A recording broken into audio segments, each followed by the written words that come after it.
si ha ido a terapia, va a terapia, es un referente Muy digamos, poco, que tenga en la muy cabeza. poco. Yo creo que una vez al año o una vez cada 2 años a veces.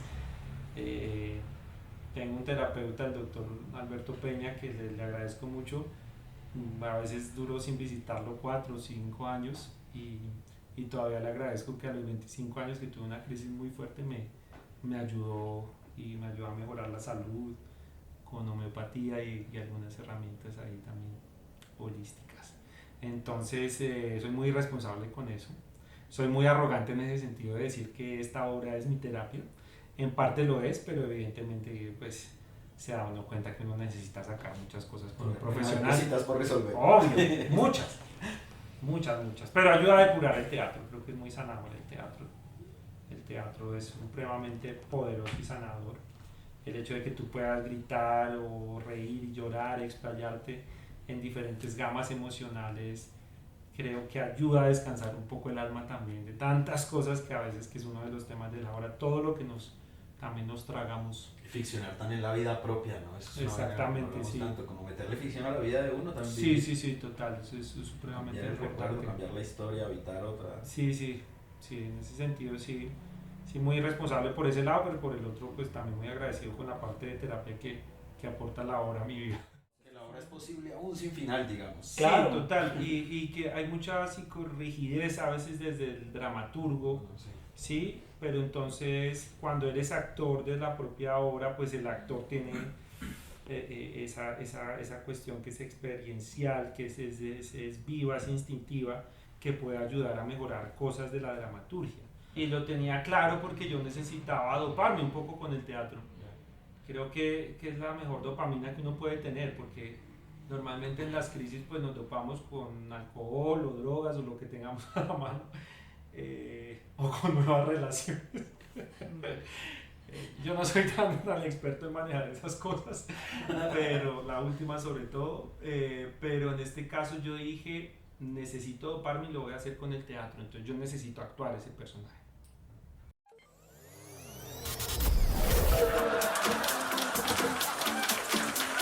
El Club del Drama Rostizado.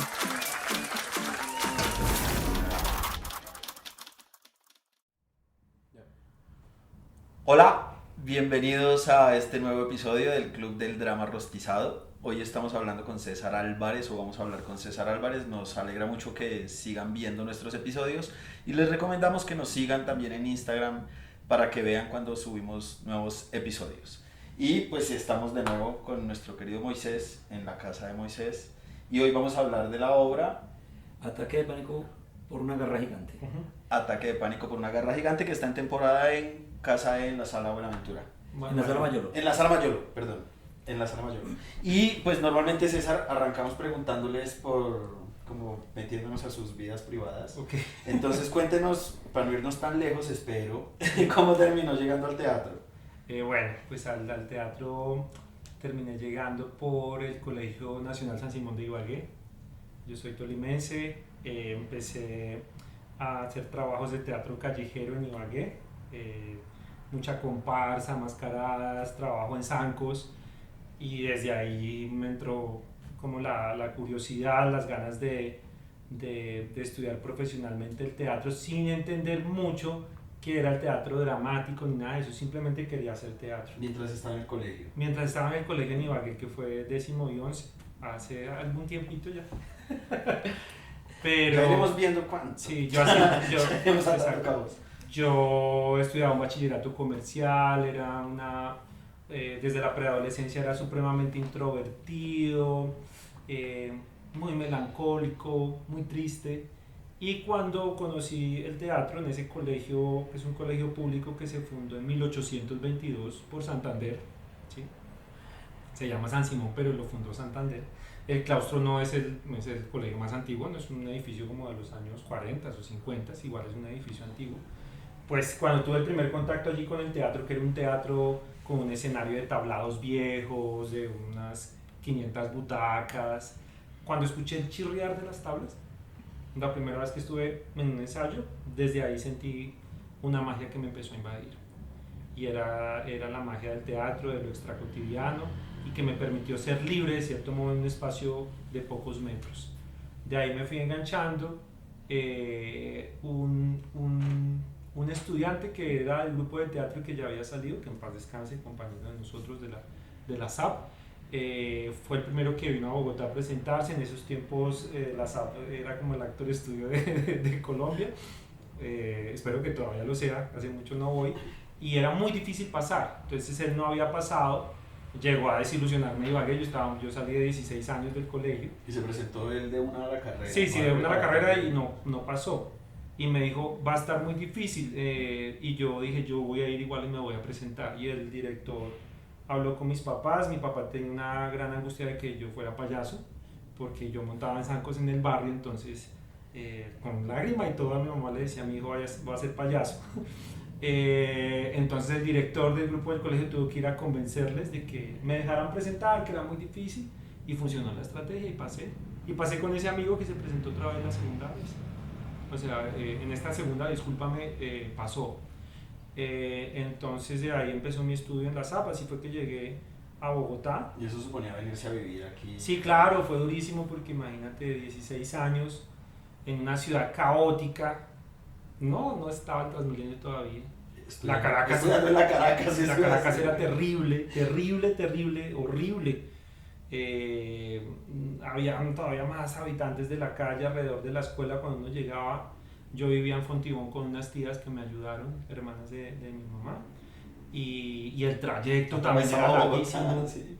Las madrugadas, pero cuando llegué a ese edificio fue magia y amor a primera vista, y todo fue especial. ¿Cuál fue su generación? ¿Con quién estaba? ¿Cuáles fueron como sus montajes, sus maestros? Bueno, pues llegar y tener la fortuna de tener a Everett Dixon, que estaba recién desempacado de la JITIS de Moscú, con todo el conocimiento del teatro ruso, pero súper fresco, con todo el programa de la SAP muy claro, porque el programa de la SAP, pues no sé ahora, pero se basaba en el pensum de la JITIS, ¿sí? Entonces todas las unidades, de cierto modo, era el maestro que las tenía muy claras, y toda la carreta de Stanislavski me llegó muy claro por también algo de Michael Chekhov. Y pues obviamente trabajamos en las unidades de primer año, aparte de temas de ritmos animales y herramientas de actor, nos puso a trabajar de una vez Ivanov, textos del teatro ruso, y entonces tuve un acercamiento muy fuerte al teatro porque era ruda la cosa, como la educación de aquella época, pero fue maravilloso. Y es un maestro que, si ve este podcast, lo saludo con todo el cariño, le agradezco. Todavía aplico conceptos para mi vida de actor, para la dramaturgia. Sé que tiene un libro maravilloso que en alguna parte nos nombra el grupo de nosotros, porque éramos muy intensos, y ese fue mi primer contacto acá en Bogotá. ¿Él está ahora en Cali? Él está en Cali, en Univalle, sí, es un maestro nombrado de la Univalle. Al que le debemos mucho, sí. Pero ¿y con quién más estaba? Bueno, tuve la fortuna de estar con Sandro Romero Rey 2 años. Sandro fue nuestro maestro de grado, con una obra muy exitosa de grado de la SAP que se llamaba El Purgatorio de Margarita la Verde, que fue una beca para escribir en México, y él la escribió para nosotros. Nos propuso esa obra como montaje de grado, una temporada muy exitosa en el Colón, que después de 2 años ya como egresados nos reunieron, nos metieron al Festival Iberoamericano en los tiempos de Fanny y nos pagaron como estudiantes egresados de la SAP con el grupo de Sandro. Pero eso era un trabajo de grado que tuvo varias temporadas, fue muy, muy exitoso. Entonces Sandro Romero, mi maestra Carolina Vivas, fue maestra mía de actuación 2 años, que hasta hace unos años le agradezco ser mi mentora en escritura, ¿sí? Que más, a Nacho, Carlos Araque, Camilo, Fernando Pau, mis maestros de voz, Andrés Rodríguez de canto. Tuve una formación maravillosa y un viaje a través de los géneros dramáticos que particularmente me sirvió en el futuro para escribir, como tener ese viaje que se hacía en la SAP. No sé ahorita cómo está el programa, pero pasábamos de las herramientas de actor de primer año a ver comedia de Molière, a ver monólogo shakespeariano, a ver tragedia clásica, a ver pieza didáctica, a ver melodrama, a ver pieza. Entonces, ese viaje por los géneros para mí pues fue una fantasía. Monólogo en cuarto año. Monólogo en cuarto año escrito por el estudiante. Trabajamos, recuerdo, Andrés Caicedo con Sandro. Y en quinto año 2 montajes, ¿no? Tuvimos un montaje con Beatriz Camargo. Directores invitados. Sí, exacto, con directores invitados. El primer montaje de quinto año fue con Beatriz Camargo y el montaje de grado con Sandro Romero. Pero y en la SAP, pues la formación es una maravilla, en efecto, para ser actores y directores. Pero la escritura, particularmente además en esa generación, tal vez no está muy presente. Nunca había unos grupos de investigación. Sí, y eso. además con la escritura, o sea, nunca lo pensé, nunca No pensé estaba ser todavía en el radar. escritor o pues dramaturgo.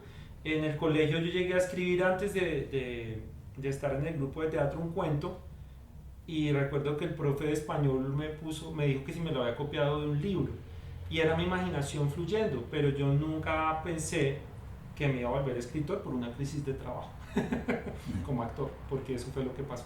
Se graduó, todo bien. Me gradué. Maravilloso. Me gradué muchos tiempos duros, pues como mientras me ubicaba. A los 6 meses de graduarme me llegó una audición, la primera audición que hice como profesional, que fue para el Teatro Nacional, con un Romeo y Julieta que dirigió Farley Velázquez, el maestro de Hora 25, y esa, que en paz descanse también, y en esa audición pues trabajamos con mi amigo Johan Belandia, que yo estudié con Johan, y pasamos varios amigos de la sala en esa audición que parecía un reality porque fue una audición como de 2 semanas y se presentaba mucha gente a esas audiciones de teatro, como 300 actores para trabajar en ese montaje. Entonces ese fue como mi primera etapa de profesional, los altibajos de siempre, de pronto no tener a nada a la mano, pero hasta ese momento no llegaba la opción de volverme dramaturgo, de escribir o de intentarlo. Y ya después tuve una etapa, yo fui profesor desde muy joven, como desde los 27 años en el SENA, tenía un puesto de funcionario público como profe de teatro y tenía un sueldo fijo. Allá empecé a escribir sketch para los estudiantes que estudiaban carreras administrativas en el SENA, justo que quedaba al lado de la SAP, que queda al lado de la SAP, perdóname, que tú puedes ver la SAP desde arriba. Era muy raro para mí trabajar ahí tiempo después porque veía la SAP desde arriba cuando me subí allá al piso 10. Y ahí estuve como unos 5 años y medio, casi 6 años trabajando como profesor de teatro en el área de bienestar. Gané algunos festivales del SENA, viajaba con esos grupos, pero aún no estaba convencido de que yo tuviera capacidad para terminar una obra profesional, aunque los trabajos tenían pues algún nivel con relación a los otros trabajos de los otros centros del SENA. Ya después empecé a hacer algunas cosas de televisión en el 2012, 2013 y pues estaba haciendo teatro, una obra que fue una bendición para mi vida teatral en Bogotá, fue El conejo más estúpido de este siglo, de Santiago Merchán. Esa obra nos permitió realmente como estar en un lugar en el teatro independiente bogotano, porque fue una obra muy afortunada con crítica, con funciones. Una obra en Casa de, ¿puede ser? de Deca Teatro. La obra va a estar, pero yo ya no voy a estar en esta ocasión, pero la obra va a estar ahora creo que en julio o en junio. Escuché este año. Sí, la obra va a volver después de mucho tiempo. Es una obra maravillosa que agradezco mucho en mi vida del teatro, porque creo que a partir de esas sociedades, esas alianzas con los talentos es que se pueden lograr cosas bonitas. Ahí conocí al actor Cristian Villamil, el próximo jueves está en la Hora de la Congregación, es un amigo actor que admiro y que quiero mucho. Entonces empezaron a ocurrir conexiones que desplegaban otros trabajos. Y en 2014 decidí renunciar al SENA, tenía una plata ahorrada de grabar, estaba haciendo teatro, estaba con el puesto con un sueldo fijo en el SENA y decidí renunciar al SENA y ahí duré 4 años sin trabajo. 4 años sin nada, solo tuve, pues fue un evento muy importante en mi vida, que fue el primer festival internacional con La Maldita Vanidad, hoy envejecí 10 años que fuimos al Cervantino en México, pero de resto no salían casting, nada. Yo me gasté unos ahorros, mi padre había fallecido, Me había dejado pues una herencia pequeña de la casa que vendimos en Ibagué, pero todo me lo gasté viviendo, ¿sí? Pues por lo menos no fue un despilfarro. Eso mantuvo acá en Bogotá. Sí, claro. Ahí creo que fue ese primer momento en que uno tiene un dilema con la carrera de nosotros y como donde uno se confronta y dice, ¿realmente vale la pena continuar en esto? Y que piensa montar una tienda, una cafetería. Sí, exacto. Y yo sí he sido una persona, claro, las clases de teatro las incluyo dentro de mi profesión de teatro, y las amo también, las respeto mucho y soy muy afortunado también de ser profesor, porque ser profesor me ha también sostenido en el medio, me ha dado más conocimiento, tengo que reestudiar cuando... Da entrenamiento, de eso. dramaturgia, sí. La docencia de entrenamiento. Pero llegó este gran momento en que yo llegué a pensar, pues pucha, ¿qué hacer? Creo que todos hemos pensado en algún momento desistir. Además, yo nunca trabajé en otra cosa, ni en los momentos más duros, fue una decisión mía, ¿sí? De poder no tener plata, pero yo nunca quería dejar de hacer esto. Y ahí fue donde dije, bueno, no están llamando a nada, pues tengo que inventarme algo. Entonces decidí escribir en ese momento. Decidí empezar a escribir. ¿Y qué fue lo primero que escribió? No, obras que nunca se terminaron. Justo ayer estaba revisando una cantidad de archivos. Yo les mostraba a mis amigos. Tengo la fortuna de tener amigos muy talentosos, actores geniales como mi gran amigo Rafael Sea, que lo quiero tanto y que lo admiro mucho. Johan, Juan Arboleda, todos, Wendy Rojas, todo ese círculo tan lindo, Liliana Escobar, que fue una pareja que quise mucho y que ahora es una amiga entrañable, una familiar mía que también admiro como actriz. Entonces empecé a sondear esas escenas que escribía, esos pequeños argumentos que tenían que ver mucho con mi primer contacto con la literatura, que era ciencia ficción y fantasía, me encantaba. La literatura de Tolkien fue como mi primer contacto así fuerte con algo, que estudié hasta los ensayos, conocí hasta los rincones de la Tierra Media que nadie conocía, y a partir de ahí empecé a hacer unas pruebas con teatro y con algunos géneros que siempre me han apasionado, todavía me apasionan, como los que ya les nombré, y el western, ¿sí? Que me gustan las películas de vaqueros desde niño porque mi papá las amaba. Y mis amigos me decían, bueno, esto está chévere, pero bueno, esto le falta, pero ahí va. Y llegó un momento en que busqué un concurso y apareció un concurso en San José de Uruguay, que era un concurso internacional, y pedían una obra de teatro breve, de unas 30 páginas. Entonces dije, pues voy a arriesgarme.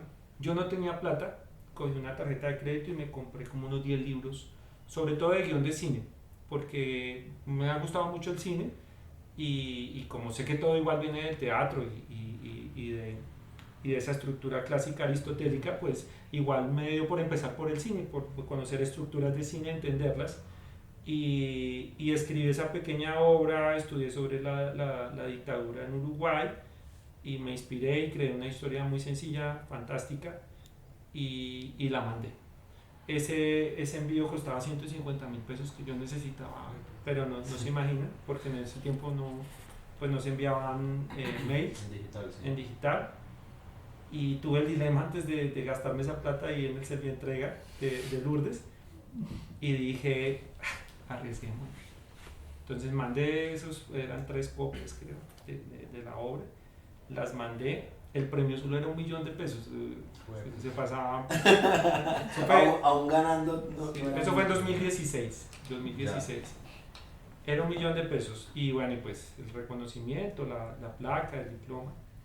Y gané el primer lugar. Entonces, cuando ya pues yo dije, bueno, pues voy a mirar quiénes compraron. No, pues en el segundo, tercer, cuarto lugar habían argentinos y españoles. Y yo sé que los argentinos escriben. Entonces yo me puse a llorar de la alegría, llamé a mi mamá, se puso a llorar allá en Ibagué, porque a mi mamá particularmente siempre pues, la actuación no le ha gustado mucho, pero para ella ser escritora es algo así como... De más respeto. Sí, pues. como ser profesor también, para ella son carreras más, para ellas esos dos roles que yo tengo son como algo sublime para ella, y lo agradezco también porque pues igual tienen que ver con el teatro. Y ese fue ese concurso y una entrevista que le escuché a Mauricio Cartún, que hablaba justamente sobre los concursos. De una vez que él no estaba seguro si mandar un concurso y la esposa le dijo termine eso, y se clavó una noche y escribió una obra de chorro y ganó. Él hablaba mucho del empujón que le pueden dar a uno los concursos para continuar, y me gané eso, y de ahí empecé a escribir como un loco. Y no es por la plata, ¿no? Me parece chévere que lo menciones, Sí, no. sino es por la validación, por Igual, saber que sí. lo leyeron unos Exacto. jurados que compiten Sí. con otras personas, que esto tú... Igual recuperé los 150 y Y gané. recuperó las Y gané. 150. Entonces No, y gané ahí claro. para pagar un poco los libros que había comprado de teoría. Alcanzó para la cuota de la tarjeta de crédito. Sí, porque afortunadamente sí soy buena autodidacta.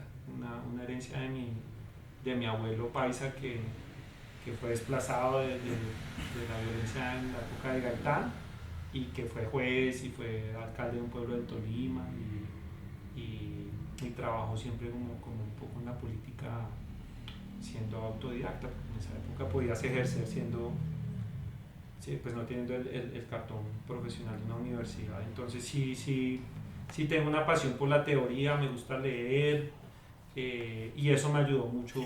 Y las becas de Carolina Vivas, de mi maestra en Punto Cadeneta, eso fue Las becas para estudiar. para estudiar ya Con grandes maestros. con grandes maestros, porque tuvimos a Sergi Belbel, Moisés ha estado en muchos de los talleres, ¿cómo se llama el de adaptación de clásicos? El maestro mexicano. Zúñiga.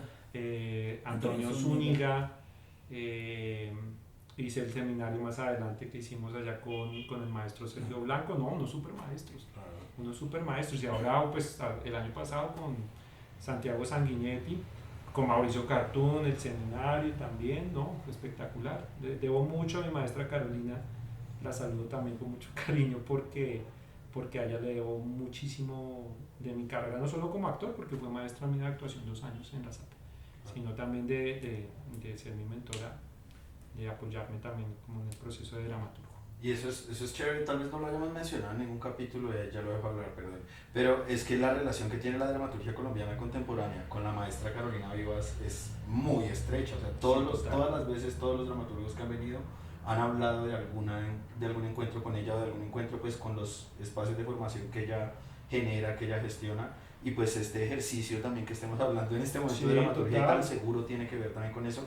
Nosotros tres hemos pasado por esos espacios que han sido formativos, también de validación, de encuentro con otras personas que están en la misma búsqueda. Es muy importante ella, para hablar de dramaturgia, sin ninguna duda, no habíamos hecho nunca este énfasis, pero importante agradecérselo. No, es muy importante, Carolina, para el teatro colombiano, no solo por la dramaturgia que nos ha dejado y que va a seguir desarrollando, me imagino yo, sino por esa cantidad de formación que ha entregado además de manera gratuita, con una generosidad increíble y con un amor por el teatro, por la dramaturgia, pues que no tiene comparación. El encuentro se ha extendido mucho más. El año pasado se volvió haciéndole el parangón con el Festival Iberoamericano de Teatro, sobre un festival de dramaturgia. Es maravilloso que venga también gente de Medellín, de Cali, que ellos ya tengan, digamos, sus espacios en Cartagena también con estos maestros maravillosos que invita nuestra maestra. Y sí, muy agradecido por ese espacio, porque ese espacio me ayudó mucho hasta cuando estaba muy melancólico. Irse allá al galponcito de Umbral a escribir una tarde de lluvia bogotana era maravilloso. Eso tiene una atmósfera que uno disfruta muchísimo. Sí, yo estaba pensando ahorita que hablabas de la capacidad de ser autodidacta, y yo creo que eso tiene mucho que ver con el escritor en general. Sí, ¿no? sí. Yo creo que, y digamos en un país como este que no tiene tantos espacios formativos, estoy obviando lo de Carolina, que es muy grande, pero digamos como que hasta ahora se están empezando a tecnificar los espacios, que empezaron a aparecer maestrías. Esto fue un oficio que funcionaba de una manera mucho más artesanal, mucho más privada, y el ejercicio del escritor siempre ha sido igual muy individual. Entonces sí que se vuelve una casa, como un rasgo casi obligatorio de la mayoría de escritores, tener casi como un ejercicio autodidacta como parte de su proceso, porque solía ser muy una cosa muy individual. Exacto. Los espacios con Carolina tienen eso, que es atractivo, y es que le han quitado un poco ese carácter de el escritor es una persona solitaria que trabaja se solo esconde, en ¿no? un Que trabaja escritorio, solo sí, en un escritorio, porque han dado la posibilidad en verdad de que nos reconozcamos unos a otros. A mí también me parece que es un hallazgo enorme que haya ido creciendo tanto que ahora tiene ya como la posibilidad de estar pasando en diferentes lugares de Colombia, pues obviamente porque descentraliza como el conocimiento de la ciudad capital, que es un fenómeno que pasa en casi todos los países, que normalmente en la capital siempre llega el conocimiento como mucho más rápido, es mucho más accesible para la gente. Eso lo descentraliza, que es una cosa muy poderosa, pero también tiene esa cosa que quizás sea como un contra de alguna manera, y es que en los encuentros anteriores nos permitía reconocernos con otras ciudades, ¿no? Ahora ya no vienen tantos, Sí. que eso es triste, digo, Sí, en la sí, medida sí. en la que nosotros ya no nos podemos reconocer, digamos, como la gente que estaba viniendo de Medellín, que venía de Cali, que en Cali también tiene un semillero de dramaturgia muy grande, detrás como de todos los procesos de formación de Jenny Cuervo, de otras ciudades, Bucaramanga, venía gente ay, se me olvidó el nombre ahorita. Bueno, viene gente de todo lado y eso hacía que el encuentro en verdad se sintiera una cosa bien poderosa aquí en Bogotá. Pero ahora se descentraliza, empieza a pasar en otros lugares. Eso significa que el acceso a la información es mucho más democrático de alguna forma. Que eso también está muy bien, ¿no? Y sí, yo creo que esa mención es súper importante dentro del espacio que tenemos aquí.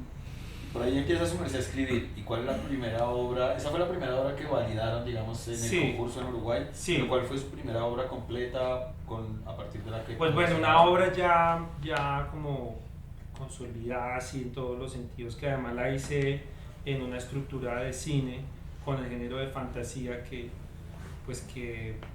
no es que sea, digamos, hostil al teatro. Tolkien tiene un ensayo muy particular en el que habla sobre la fantasía y habla de que la fantasía el teatro es hostil a la fantasía porque uno ve el artilugio, ¿no? ¿Sí? Si un humano se transforma en ogro en una obra infantil, pues uno ve el artilugio, el maquillaje, mientras que la literatura es libre. Él hablaba pues el cine también lo supera, ¿no? Hablaba del espacio mental. Pero pues ahora con herramientas del teatro postdramático, del teatro contemporáneo como la narratología, pues es una herramienta práctica para acercar el cine al teatro y poder hacer primeros planos también desde la imaginación del espectador a partir de esas herramientas narratológicas o narratúrgicas. Entonces la primera obra que escribí, que ganó el premio Teatro en Estudio 2018, el segundo premio, que también fue otro empujonzote que me dio la vida como para seguir camellando, fue En Sueño de un Padre Perdido, que es una obra fantástica que no la he montado porque pues no es que no me apasione ser director, sino que me estresa mucho. No, y que allí hay una tarea muy grande, sí, hecha con esa obra y con esa publicación, porque el premio incluye la publicación. La publicación, pero es una obra que sé que necesito mucho presupuesto para poderla hacer como me gustaría.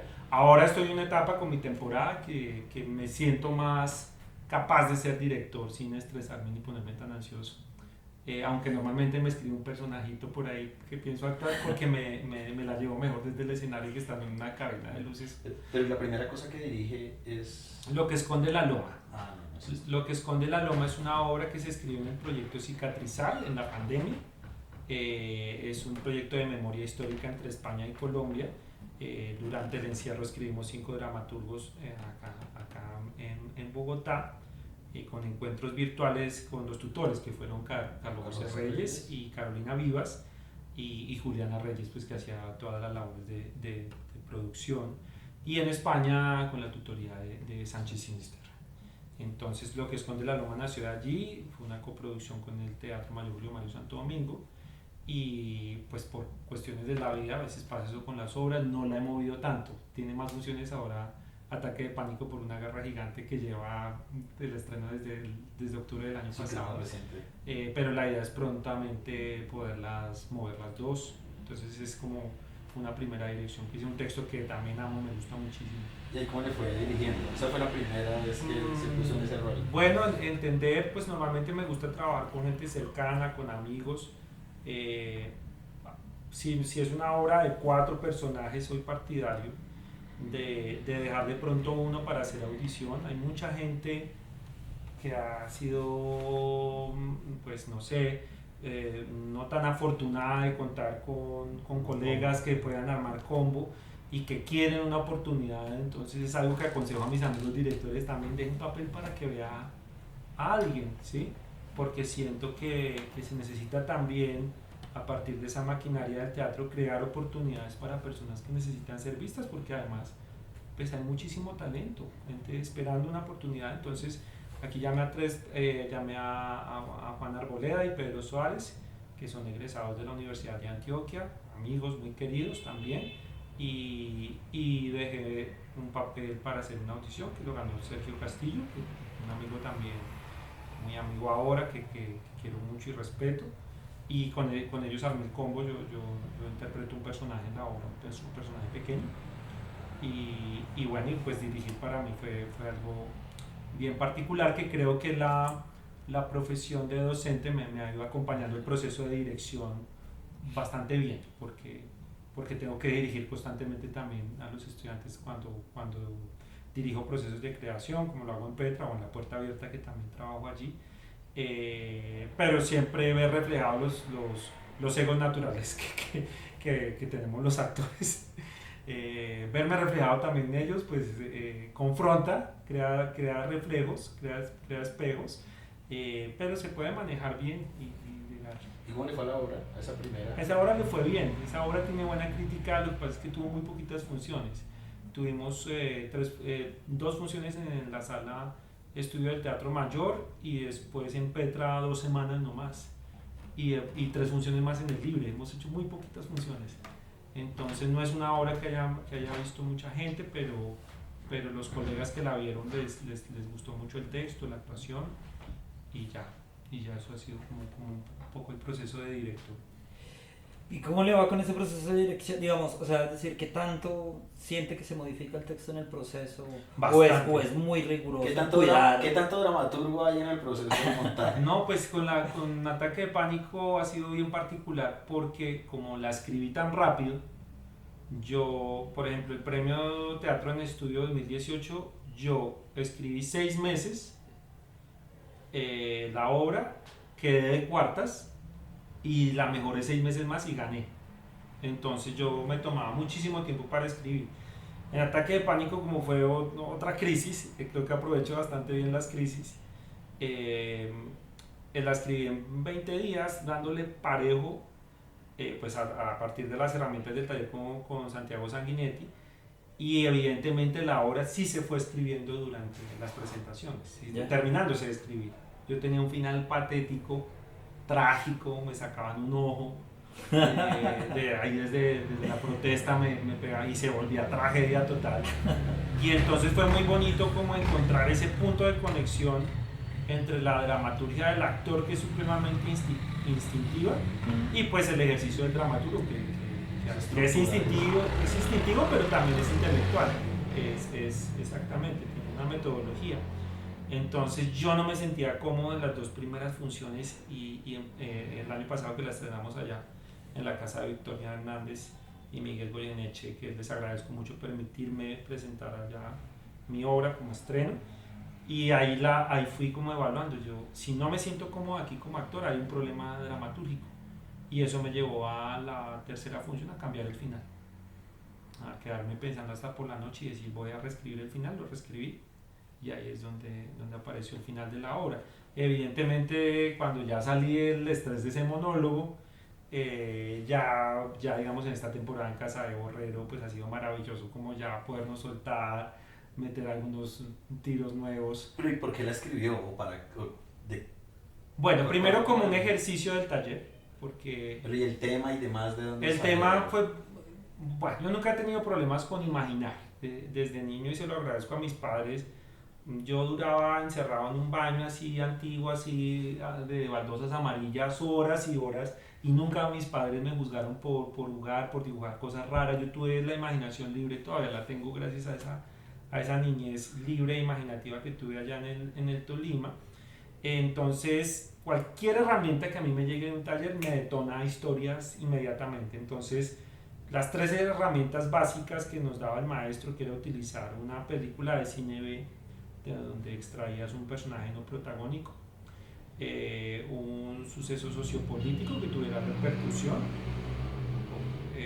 y un teórico. Fueron 3 herramientas que me armaron la idea muy fácil, porque el ejercicio en principio, pues Moisés estuvo conmigo en el taller, era escribir monólogo.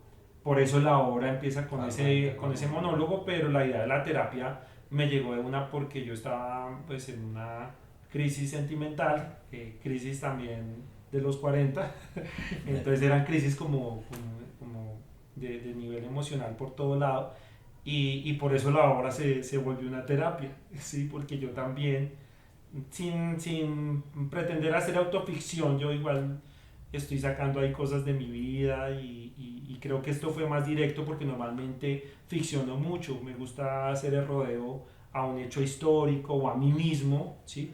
Creo que aunque aquí haya ficción, estoy abordando cosas mías más directamente, por una necesidad también que tuve en ese momento el año pasado, y por eso nació La Garra Gigante. Claro, La Garra Gigante es una película de 1957, una película de cine B. De ahí se me ocurrió sacar el personaje que menos aparece, que es uno de los paracaidistas, y de ahí se me ocurrió la idea del actor. Es una película que además está citada, digamos, como hay una cita en escena de esa película, sí, directa, que se puede reconocer. Y como para el contexto y para provocarles a que vayan a verla, la obra se sostiene con 2 personajes en una conversación en torno a unas citas de psicología, De psicomagia, sí. Una consulta psicomágica que se da en el consultorio y demás en todo el contexto del estallido, lo que llamamos el estallido social del 2021. Sí. 21. Sí. Ese es como el contexto pues de la historia, y me llama la atención que entonces la monta, la estrena, y después de estrenada le encuentra el final. Le encuentro el final, exactamente. Y algunos ajustes ya pequeños, que digamos, cosas que necesitaban limpiarse, concretarse un poco más, depurarla, como limpiar el personaje que su merced tuvo en la obra anterior era un personaje pequeño. Sí. Aquí es un personaje central, pues claro, tiene una responsabilidad muy grande. Y lo tenía claro porque yo necesitaba doparme un poco con el teatro.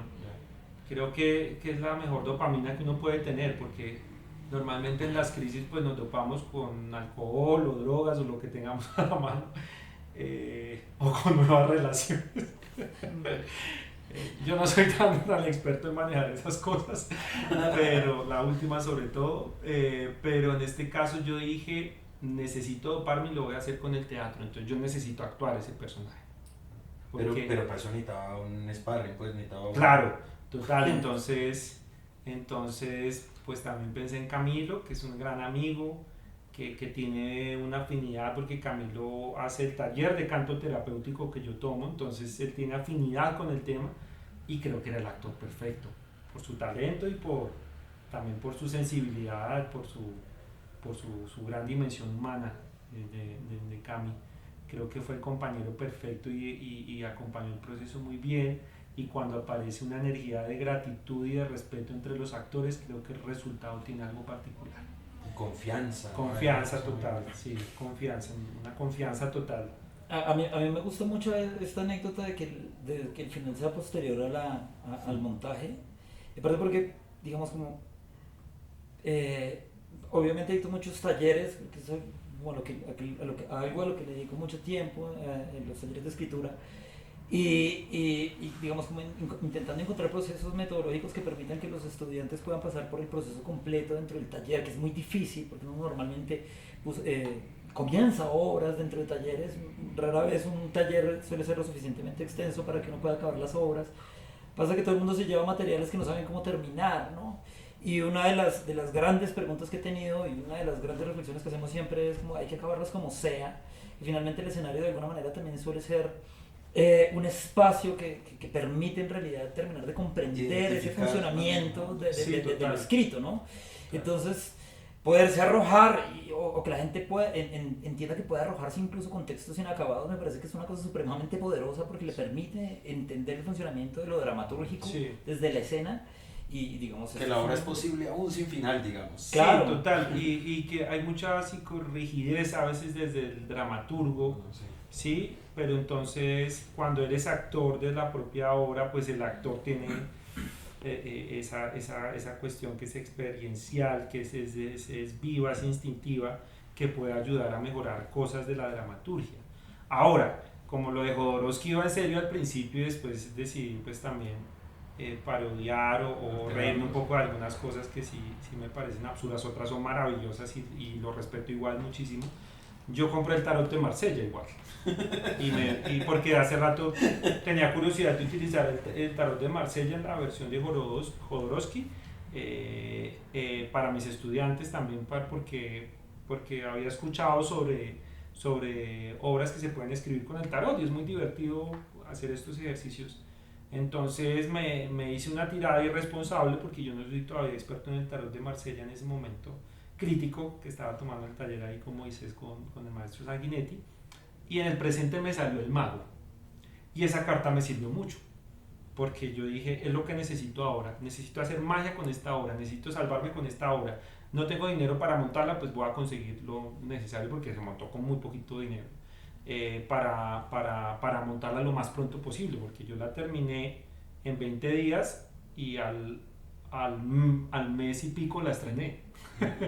Entonces todo fue magia y entonces esa carta del mago me permitió volverme más flexible a las circunstancias y me enseñó muchísimo también desde el artista, no solo desde la vida de que tenía que fluir con lo que estuviera pasando, sino que también tenía que flexibilizar las cosas que por instinto sentía que no estaban funcionando, que me permitió ese desdoblamiento de dramaturgo a actor, observar esas fallas que tenía, sobre todo el final, porque pues escribir finales siempre me ha parecido muy complicado. Pero el final, y en serio no lo digo por joder, se lo había mencionado Moisés antes, el final de su obra me parece muy contundente.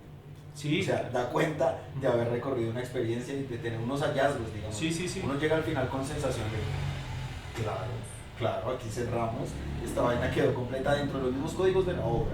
No digo que uno se vaya satisfecho diciendo aquí pasó lo que yo esperaba que pasara, sino que de veras hay una sensación como de que, tal vez no estuvo esa sensación igual en toda la obra, pero sí hay una sensación como de cierre, de completud, claro. de...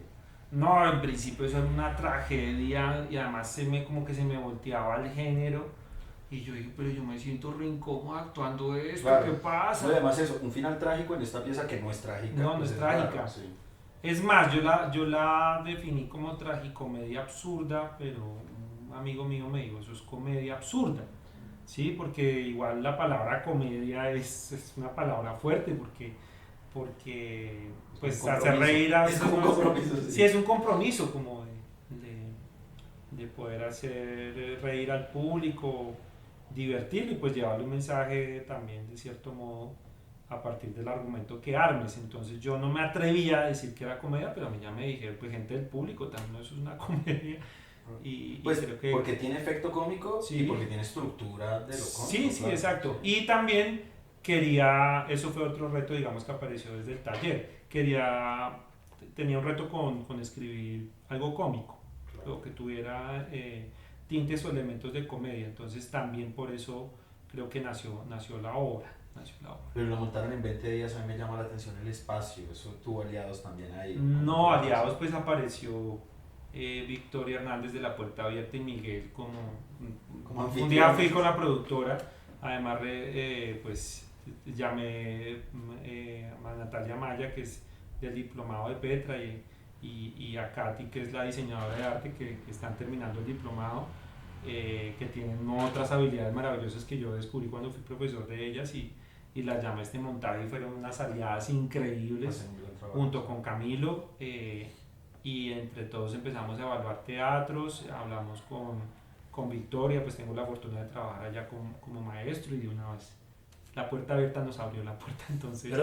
Pero el espacio es muy distinto, ¿cómo lo utilizaban en La Puerta? La Puerta Abierta era bidireccional, sí, claro, había gradería a un lado y al otro, entonces está aquí en Casa de Borra es la primera vez que lo hacemos frontal, un teatro convencional, era diferente el espacio, entonces no, se dio realmente muy fácil.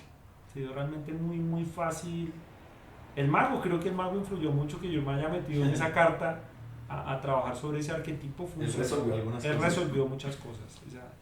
esa energía, digamos, del mago, porque a veces nos hacían falta y aparecían las cosas. Entonces fue muy bella esa experiencia y creo que eso se condensa en el resultado de la temporada. ¿Su merced ha ido a terapia? ¿Va a terapia? ¿Es un referente Muy digamos, poco, que tenga en la cabeza? muy poco. Yo creo que una vez al año o una vez cada 2 años a veces. Tengo un terapeuta, el doctor Alberto Peña, que le agradezco mucho. A veces duro sin visitarlo 4 o 5 años y todavía le agradezco que a los 25 años que tuve una crisis muy fuerte me ayudó y me ayudó a mejorar la salud con homeopatía y algunas herramientas ahí también holísticas. Entonces soy muy responsable con eso. Soy muy arrogante en ese sentido de decir que esta obra es mi terapia. En parte lo es, pero evidentemente pues se da uno cuenta que uno necesita sacar muchas cosas con un profesional. Necesitas por resolver. Obvio, muchas. Pero ayuda a depurar el teatro, creo que es muy sanador el teatro. El teatro es supremamente poderoso y sanador. El hecho de que tú puedas gritar o reír y llorar, explayarte en diferentes gamas emocionales, creo que ayuda a descansar un poco el alma también de tantas cosas que a veces, que es uno de los temas de la obra, todo lo que también nos tragamos. Ficcionar también la vida propia, ¿no? Eso es Exactamente, no sí. Tanto como meterle ficción a la vida de uno también. Sí, total, eso es supremamente cambiar el importante. recuerdo, cambiar la historia, evitar otra. Sí, en ese sentido sí muy responsable por ese lado, pero por el otro pues también muy agradecido con la parte de terapia que aporta la obra a mi vida. Yo pensaba cuando veía la obra en que a mí últimamente me ha seguido mucho con el monólogo. Yo creo que casi que los últimos encargos que he tenido han sido monólogo, unos 3, 4 últimos trabajos han sido monólogo. Y uno empieza a sentir como que se le agota ciertos recursos del monólogo dramático propiamente, digamos, como esta idea de que es de alguna manera un diálogo. Sí. Entonces cuando yo veía la obra sentía que se había, o sea, que el hallazgo más tremendo para mí era como, lo tiene todo para hacer un gran monólogo inicialmente, porque yo pensaba, está el otro receptor y está absolutamente cuidado el hecho de que en realidad no haga uso de la palabra, ¿no? Sí, claro. Eso es muy atractivo y además produce, si está completamente justificado, es una cosa que uno se piensa muchísimo cuando está escribiendo monólogo, sobre todo para no caer en simplemente escribir un cuento, ¿no? Como para verlo en forma literaria y tal. Y yo lo veía, yo hubo un momento donde estoy en la obra en la que llegué a pensar como, uff, sería una maravilla que se quedara callado durante toda la obra, durante toda la obra. Ahorita creo que Juan decía como, claro, yo necesitaba que necesitabas más un sparring para poder como sacar ciertas cosas, una necesidad más como ya creativa. Entiendo desde dónde aparece la palabra para este personaje, pero a mí sí que me parecía muy poderoso encontrar esa plataforma, porque esa plataforma suele ser difícil de encontrar. Sí, es muy jodida. Yo le tenía muchísimo miedo al monólogo. Yo nunca había escrito monólogos, nunca, ¿no? Pues parlamentos largos sí, pero un monólogo de tantas páginas no me había atrevido. Y el taller no era de monólogo. Sí, el taller. El ejercicio que hicimos terminó siendo de monólogo. No era, digamos, sí. como, o sea, lo que pasa es que era un taller de 4 o 5 jornadas, creo. Sí. Muy corto. Uno de los ejercicios que hicimos era para trabajar monólogo, digamos que era como la forma que encontró Sanguinetti para que pudiéramos empezar a explorar su poética, porque esto sí que tiene la poética muy clara. Sanguinetti lo que hace en sus obras casi que se repite de forma industrial, aunque sean muy distintas temáticamente. Sí que tiene una poética muy concreta a la hora de desarrollar, no tanto la estructura, sino el hecho de que siempre juega con unos elementos de cine B, las herramientas, el tema el sociopolítico y el teórico. Eso. Entonces en sus obras uno lo ve y es una maravilla. O sea, en verdad hay como unos juegos muy atractivos. Él nos pone simplemente una plataforma para jugar, que fue justamente de monólogo. Y bueno, salió esto que a mí me pareció desde el taller, a mí me pareció un texto muy, muy interesante. El Ulipo, que pues, fue un grupo de literatos que se unieron con matemáticos para crear unos ejercicios de escritura muy interesantes que a veces uso en mis clases. Hablaban de las restricciones te darán la libertad, ¿sí? Entonces, por ejemplo, tú haces que yo le pongo al terapeuta a hablar del Ulipo en un momentico. Haces lipogramas como reescribir un texto sin la E y eso muestra otros caminos. Creo que aquí una restricción para mí tiene que escribir monólogo, porque era como una regla del taller, y pues fue maravilloso porque me arriesgué y obtuve este resultado. Ahora el maestro nos daba unas pautas, entonces yo a partir de esas pautas que nos dieron unas 21 pautas, momentos por los que transitaba el monólogo, nos ayudaba a darle giros al monólogo, a matizarlos, pero también me dio la estrategia de escritura para terminar la obra. Entonces yo me inventé como un juego de escritura en donde utilizaba dados, cartas del tarot y otros tarots que tengo para hacer rutinas que se interrumpían en algún momento por la pauta que seguía, ¿sí? Entonces la estructura que nos dio el maestro me ayudó también a inventarme el recurso de escritura que necesitaba esa obra, ¿sí? Entonces esta alusión a Shakespeare fue al azar también. Tengo una baraja de póker de personajes, 55 personajes de Shakespeare. Hay muchas referencias de muchas es divina, cosas. Entonces cuando sentía que se agotaba la rutina, además esto lo dice Kit Johnston, el de Impro, que la mejor forma de escribir obras es interrumpir rutinas, y es la verdad, esa es la forma más práctica que puede existir. Entonces yo me inventé este sistema y me inventé pautas con libros teóricos que tengo, entonces de nuevos territorios del diálogo de Paso de Gato, entonces botaba un dado y eso me botaba la página tal, entonces era un estudio sobre Müller. Entonces eso me dio para escribir los textos, por ejemplo, que le grito a la multitud en una parte de la obra, están basados en Cuarteto de Müller, ¿sí? Y eso me dio o sea, es que ese taller fue pucha, yo creo que... Pero además es una actitud la suya también muy de autodidacta, la de revisar un poco, sí, para me gusta tener las herramientas de tallerear solo en la casa, que es sí, eso, ¿no? Y me es una divierte. manera de escribir que es tallereando. Sí. Como... Es que miren, a mí me encantan los videojuegos, desde niño, porque además yo viví ese quiebre tecnológico de las consolas, las conozco casi todas. Y yo amo los videojuegos, todavía tengo un Nintendo Switch y un PlayStation 4. Entonces yo en un momento me pregunté por qué me gusta tanto escribir o por qué me puedo entretener tanto solo, y es porque yo estoy armando mi propio videojuego, ¿sí? Entonces para mí esas cosas que les estoy contando, yo puedo estar ahí a la tarde en donde vivo inventándome vainas, o ahora que me inventé esta cosa con dados, que lo estoy diseñando cada vez un poquito más como un sistema ahí para escribir obras, pues no, eso para mí es muy divertido, es divertido realmente.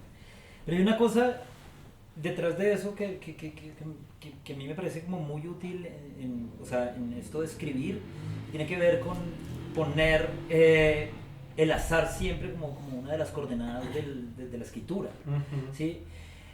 Pasa mucho que hay gente que empieza a escribir y empieza a ser un poco dictador de los materiales, y es justamente eso lo que no permite que el material progrese. Sí, y lo fui, créeme, fui pero estricto.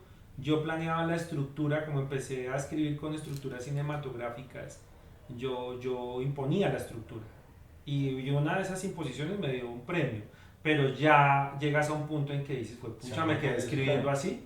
Y ahí fue que el taller me refrescó muchísimo, porque no estaba como encontrando, y hace rato no resolvía una obra, ¿no? La última que había escrito era Lo que esconde la loma, y había intentado terminar 2 y no había podido. Y aparecieron estas herramientas y yo dije, pues necesito refrescar el conocimiento, y se volvió muy práctico. Sí, es que, claro, el taller de uno lo pone a uno en el lugar de yo no tengo control sobre el material ni tengo control sobre el proceso, pero en realidad lo más interesante de cualquier tipo de proceso en realidad es saber que uno no tiene el control, ¿sí? Que creo que eso es lo que le permite a uno fluir en determinado momento, cuando uno se bloquea, es decir, como, cuando uno intenta en verdad como acaparar todo el proceso, justamente lo que termina haciendo es como ahogándolo. Total. Entonces es muy atractivo escuchar eso. Yo también me gusta un montón ponerlos a jugar con los dados. No tengo cartas del tarot, sí que he escuchado sobre ese proceso y en algún tiempo lo utilicé en detonadores. La primera vez que escuché de eso, yo no sé si eso pues no creo que se lo haya inventado él, fue a Tola, fue a Albert Tola. Albert, sí. Albert juega mucho con cartas del tarot Y con diccionarios de símbolos, que también son muy prácticos. Total, entonces, claro, ahí empiezan a aparecer un montón, o sea, es como en verdad como tener otros 2 brazos que le dan a uno la posibilidad de empezar a escribir desde latitudes que uno no, pues que a lo mejor y herramientas para cambiar de chip, para darse cuenta de eso que usted dice, que para escribir no hay que tener la certeza, y usted también lo mencionó, no hay que tener la certeza sobre lo que se quiere escribir, hay que tener la actitud para descubrir eso que seguro irá a pasar. Ahora no creo en el azar puro. Absoluto. No, por no, supuestamente no. es muy traicionero. Solo sucede además también, en esa cárcel sí, imposible de la que hablamos. sí, porque igual la obra se alcanzó a pintar un poco en la cabeza, ¿sí? Lo utilicé fue como recurso para meter otros temas dentro de la obra, para dar giros. Para los diálogos, seguro, También. las frases, las réplicas, esas cosas. Tengo un tarot maravilloso de 58 arquetipos. Que también Pero y ayudan. eso y la magia, el tarot, esos terrenos metafísicos y tal, ¿le interesan? Me interesan, sinceramente, me interesan, pero en función de la escritura, Ya. sobre todo. Pero no con su conexión, digamos, como con la vida y tal, y como que Un siente poco que- también, un poco. Yo creo que el tarot de Marsella, sobre todo cuando tú empiezas a ver estas cartas tan bonitas o la carta que le llaman la muerte, que es realmente el arcano sin nombre, que es el número 13, porque en el tarot original no trae nombre, no dice la muerte, simplemente es el arcano sin nombre. Uno de los ejercicios es aprender a ver todas las cartas igual de bellas, porque el primer efecto, y lo dice Jodorowsky, es que algunas producen algún terror infantil, como la del diablo o el arcano sin nombre, el arcano 13, que asusta a la gente pues porque es el símbolo que conocemos de la muerte. Cuando hice ese ejercicio que propone él de empezar a verlas de la misma manera, pues sí me llama la atención, siento que sí puede existir ahí un código cifrado en ese tarot y es bastante interesante. Hace rato no las toco. Yo digamos soy muy responsable con el aprendizaje, entonces yo primero tengo que estudiarme todo súper bien como para decir, pero he hecho algunas tiradas irresponsables, como les dije, una que otra vez. Yo le hago esta pregunta a todos ya casi cerrando porque nos Tranquilo. quedan unos pocos minutos. Dale. Pero, ¿y su merced qué le gusta leer, ver? ¿Cuáles son sus referentes insistentes de veras como los maestros a los que usted vuelve? Pero digamos, dicen cinematográficos. en bueno. general. Bueno, yo creo que en general de cine me apasiona David Lynch, Sí. ¿sí? Que en paz descanse. Más descanse también este año, además. Dios ¿no? mío. Este- Sí, cuando Ese es muy vi Eraserhead en una tarde así en Chapinero, lluviosa, oscura, y me vi esa película, fue la primera que vi de él. Antes de volverme escritor, creo que fue una de las cosas que me hizo pensar en ser un creador total, porque le vi magia a eso, una dramaturgia de pesadilla que además la hace funcionar de una manera maravillosa. De ahí empecé a estudiar toda su filmografía, ¿sí? A leer también libros como Atrapar al pez dorado, que es un libro divino sobre las ideas, y a inspirarme bastante a partir de David Lynch. David Lynch, Quentin Tarantino ha sido importantísimo para mí, ¿sí? Me he visto todas las películas, o creo la gran mayoría, lo he estudiado mucho también, me repito las películas, las analizo. Martin Scorsese también es uno de los directores que me apasiona mucho. Y en literatura creo que Borges ha sido muy importante para mí, Edgar Allan Poe, Lovecraft, algunos escritores góticos, porque también me apasiona el género del terror, es algo que quiero desarrollar también en escritura. Tolkien fue como un primer contacto mío con la literatura, entonces el género de la fantasía ha sido, digamos, supremamente importante para mí. Isaac Asimov también, no solo como escritor de cuentos de ciencia ficción, sino también como historiador.